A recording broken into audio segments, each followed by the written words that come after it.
மத்திய அரசு தாக்கல் செய்த பட்ஜெட் விவசாயிகள் மேம்பாட்டை கருத்தில் கொண்டு தயாரிக்கப்பட்ட பட்ஜெட் என மத்திய அமைச்சர் பொன் ராதாகிருஷ்ணன் கூறியிருக்கிறார். பட்ஜெட் குறித்து நமது செய்தியாளர் கணபதியிடம் அவர் பகிர்ந்து கொண்ட கருத்துக்களை இப்போது பார்க்கலாம். வணக்கம் ஐயா. இந்த பட்ஜெட்டில் ஒரு புது முறையாக அணுகுமுறை மாற்றப்பட்டிருக்கிறது. அதை பற்றி உங்களுடைய கருத்து? வணக்கம். முதல் முறையாக கிராமம், விவசாயம், விவசாயி சார்ந்த ஒரு நிதிநிலை அறிக்கையை மரியாதைக்குரிய பிரதமர் நரேந்திர மோடியினுடைய அரசாங்கம் சமர்ப்பித்திருப்பதில் மகிழ்ச்சி அடைகின்றோம்.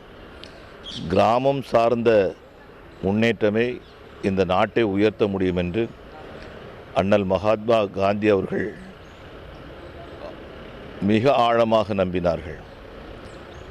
அதனைத் தொடர்ந்தே அத்தனை பேருடைய கருத்துக்களும் அமைந்திருந்தன.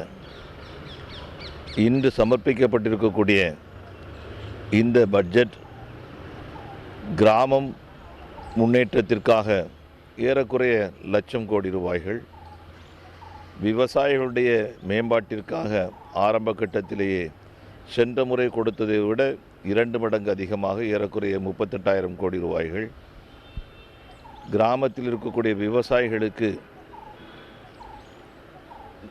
உர தயாரிப்பு மற்றும் விதை தயாரிப்பு போன்ற விஷயங்களுக்கு பல்லாயிரக்கணக்கான கோடி ரூபாய்கள், இப்படி ஒவ்வொரு விஷயத்திலும் கிராமத்தை சார்ந்து, விவசாயத்தை சார்ந்து இந்த பட்ஜெட் அறிவிக்கப்பட்டிருக்கின்றது.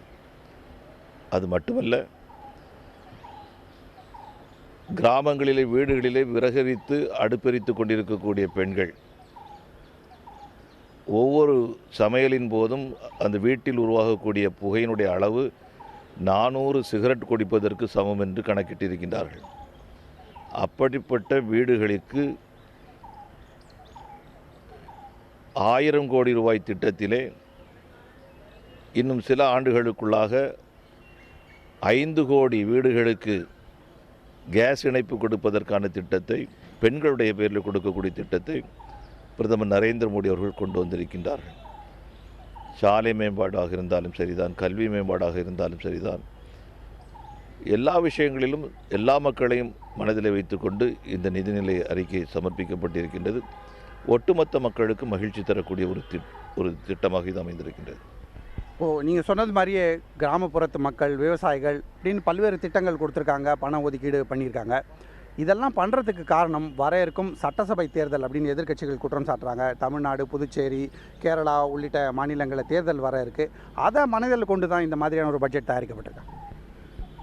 5 மாநில தேர்தல்களை மட்டும் மனதில் வைத்து இந்த திட்டத்தை முயற்சிப்பார்கள் என்று சொன்னால், எஞ்சியிருக்கக்கூடிய பிற மாநிலங்களை ஒதுக்க வேண்டும் என்று நீங்கள் நினைக்கின்றீர்களா? எல்லோருக்கும் நன்றாக தெரியும், இது ஒரு தேர்தலுக்கான ஒரு பட்ஜெட் அல்ல. இது நாட்டினுடைய வருங்காலத்திற்கான பட்ஜெட்.